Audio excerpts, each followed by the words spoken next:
Like, I think everybody should do the challenge, but it's not about that. It's about just being the best version of yourself.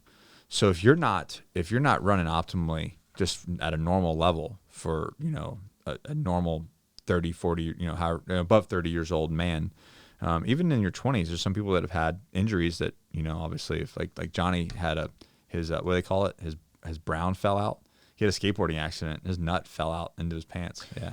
I'm sorry. Yeah. Like tore his sack open? Oh yeah. Ball all out down. Like actually detached it. No, not attached. It was still attached. It was hanging outside the sack. Oh. Yeah. Oh. So he just recently got on with core.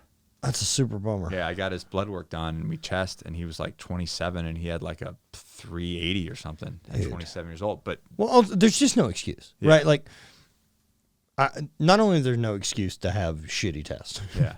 I don't understand any reason why you wouldn't want it. Yeah.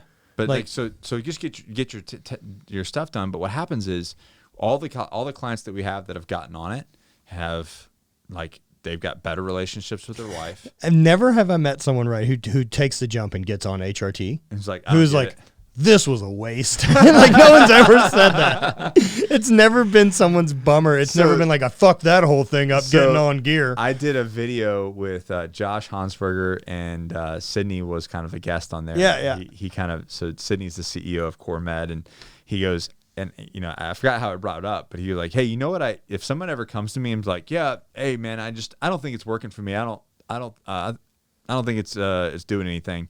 And he goes, okay, cool, just stop. Right. And he said in about 3 weeks, they're like, It really is. You don't know how bad you feel until you get on it. Yeah, until you're back to this kind of normal. Yeah, and you feel good again. Yeah. And that's what I was asking, because you were asking me how's it feel now being on with Legit. Yeah. Versus when I was doing Black Market. Like I've always felt pretty good, and you've known me long enough that I'm relatively upbeat guy anyway. But I feel really good right now. Yeah. I do. It's nice when you take that Ferrari and you tune it in. It's nice because, or maybe an El Camino, I don't know, whatever. Whichever one works. Whatever Let's go works the same car. Both foreign in their name. Yeah. It's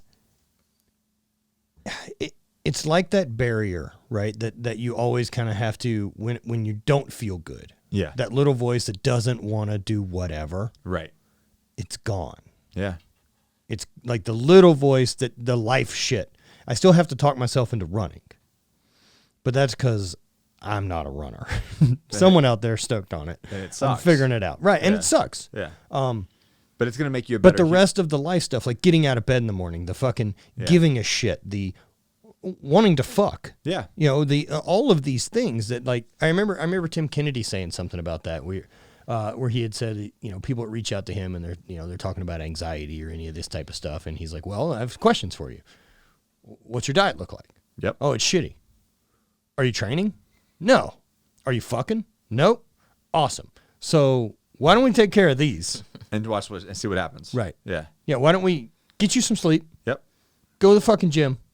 Give a shit about your partner. You just wrapped up the ending of my book, by the way. I don't know if you shit, no. It's like 7 stages of transition. You just summed up the last chapter. Sick. Yeah. So that's spoiler alert. Spoiler alert. Yeah, absolutely. Like go to sleep. I think I said go to fuck to sleep or go to fuck to bed, something like that. Catchy. It's more catchy. Yeah. And then go to train, you know, and because what happens, like, you know, like clients we get, you know, I'm telling them, like, you start this training, I'm like, listen, you're going to feel really good in about 2 to 3 weeks. Dude, it's positive momentum. Yeah. And then that's the big one. And every single one of them's like, yeah, dude, I'm looking in the mirror and I'm seeing changes. And I'm like, bro, you ain't seeing no changes. No, of course not. You don't see shit. You don't see shit. No, but you feel better. But you fucking feel better.